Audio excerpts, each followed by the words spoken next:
നൂറ്റാണ്ടുകളോളം വർഷങ്ങളോളം ചെങ്കടലിൽ അല്ലാഹു സൂക്ഷിച്ചെങ്കിൽ അത് പിൽക്കാലത്തുള്ള നമുക്കൊക്കെ ഒരു പാഠമാണ്.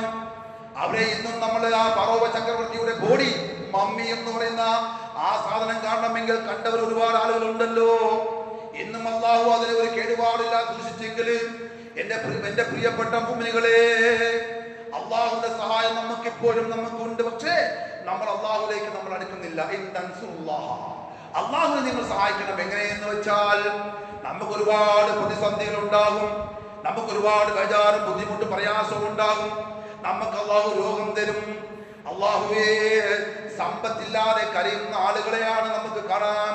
എന്തിനാണ് നമുക്ക് സമ്പത്ത്? നമ്മൾ എപ്പോഴും ചോദിക്കേണ്ട ഒന്നുള്ളൂ, ആരോഗ്യം. ആരോഗ്യമില്ലാത്ത ആളുകൾ ഇവിടെ ഇരിക്കുന്നവർക്കറിയാം. നിൽക്കാൻ പോലും കഴിയാത്തവർ, ഒന്ന് സുജൂദ് ചെയ്യാൻ കഴിയാത്തവരുടെ അവസ്ഥ. കോടികളുള്ളവരായിരിക്കും, ഇവിടെ അല്ല, ലക്ഷങ്ങള് കോടികൾ സമ്പാദിച്ചവരാണ്. അവർക്ക് ഒന്ന് ഇരിക്കാൻ അവർക്ക് കഴിയുന്നില്ല. എന്തിനാണ് അവരുടെ കോടികള്? അൽഹംദുലില്ലാഹ്, എപ്പോഴും അല്ലാഹുവിന്റെ അൽഹംദുലില്ലാഹ് നമ്മൾ പറയണം. നമുക്ക് ഒരു കുഴപ്പമില്ലാതെ കുനിയാനും പുരാനും സുജൂദ് ചെയ്യാൻ നമുക്ക് സാധിക്കുന്നല്ലോ. എപ്പോഴും എത്ര അല്ലാഹുവിനെ സ്തുതിച്ചാൽ നമുക്ക് എന്തെങ്കിലും പടച്ചവനെ ആ സ്തുതി അധികമാകുമോ? നമുക്ക് അല്ലാഹു നമുക്ക് നൽകിയ കണ്ണുകൾക്ക് നിന്റെ ഖിയാമത്ത് നാൾ വരെയുള്ള നിന്റെ സുജൂദ് അതിന് പറ്റുമോ?